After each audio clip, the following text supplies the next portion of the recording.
Hi Upper Primary and welcome to a new week of performing arts and our final full week of the school year. Very exciting. And of course we are continuing with our choreography competition, which we are now halfway through. Let's find out what we're going to be looking at today. So, as a recap, we are halfway through the challenge to make the best dance ever. So hopefully you've included all the keywords that we looked at last week, and we are going to look at a few more elements to make our dances that extra bit, don't know where that sentence is going, extra special. That's where I'm going.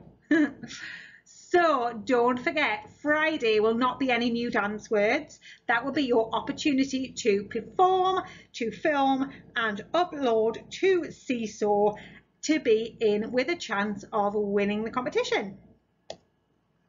So last week we did look at things such as our music choice, dance style, whether the dance would be narrative or abstract, levels, a mixture of shapes, scale, pathways and tempos. So we covered a real lot of ground last week. We've just got a couple more things to look through before it's time to perform.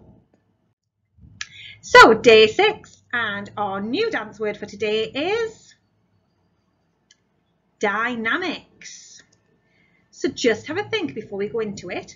Do you remember on Friday when you danced like you had received some really sad news, and then you danced like you'd received some really exciting news? Think back to that moment and which of those dances required the most energy or effort from you? Discuss with someone in the room or think to yourself for a moment.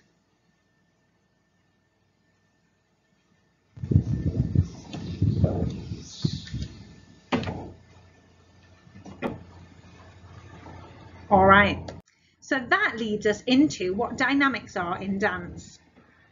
Dynamics are the changes in effort or energy that we put into every dance move.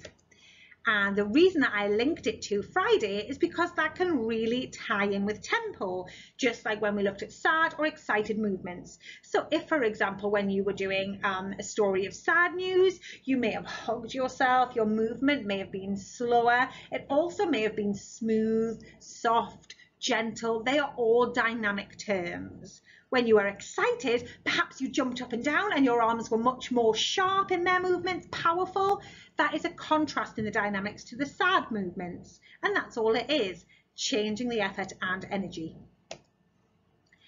A dancer might do this and change dynamics all the time, and it makes the dance more interesting, and it also helps the audience to understand how the dancer might be feeling. So particularly important if you've chosen to do a narrative dance and you are playing a character. So it's your turn. Let's get moving, team. We are going to try moving with some different dynamics. So find some space.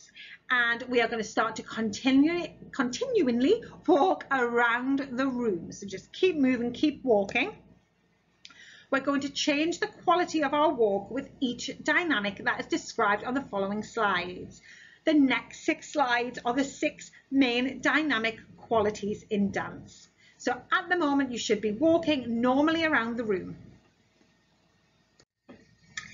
Can you change that up to make your walk sustained? That means slow, smooth, continuous. So how can you make a smooth walk? Give it a try.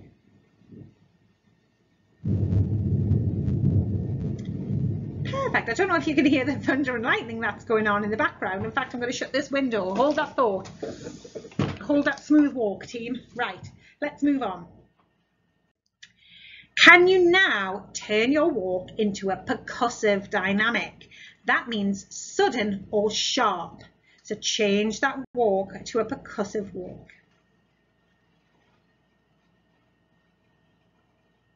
Maybe you've made your knees more jagged. Maybe your feet are lifting and lowering more in a robotic style.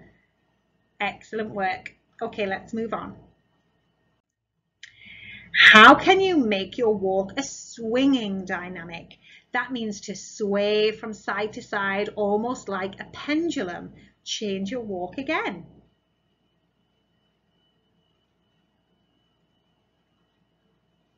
Lovely. And now a suspended walk. So the picture might help you a little bit. That is a dancer showing suspension. And that means almost in a balance. So like if you take a deep breath in, you can feel your chest and your head rise just before you're about to fall, kind of like the up on a roller coaster. How could you make that into your walk? So a balanced suspended walk.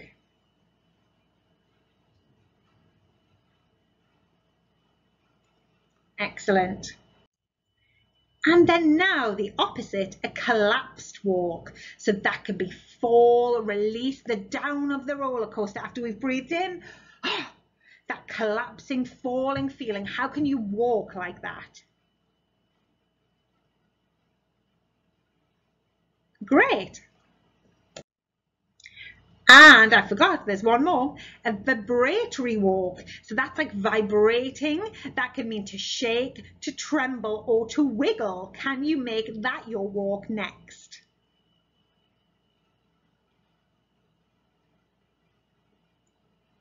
Lovely. I hope you've had 6 really different walks there. So today's task, now we've had a little bit of a play with dynamics. Practice your dance first to make sure you remember it all. Of course, we have had that weekend break, so hopefully you can remember everything you did last week. Look back on the moves you've made up so far. Can you add more dynamics? Are there moments in your dance that need really sharp movements? Are there moments where you could float? Could you look at those wiggle vibration movements? Could you add the suspension and the fall? Which of those keywords we've just looked at could be included in your dance to add more variety? Now is also a good time to film yourself for the first time, and this is how we self-evaluate. So you can watch yourself back and be honest with yourself.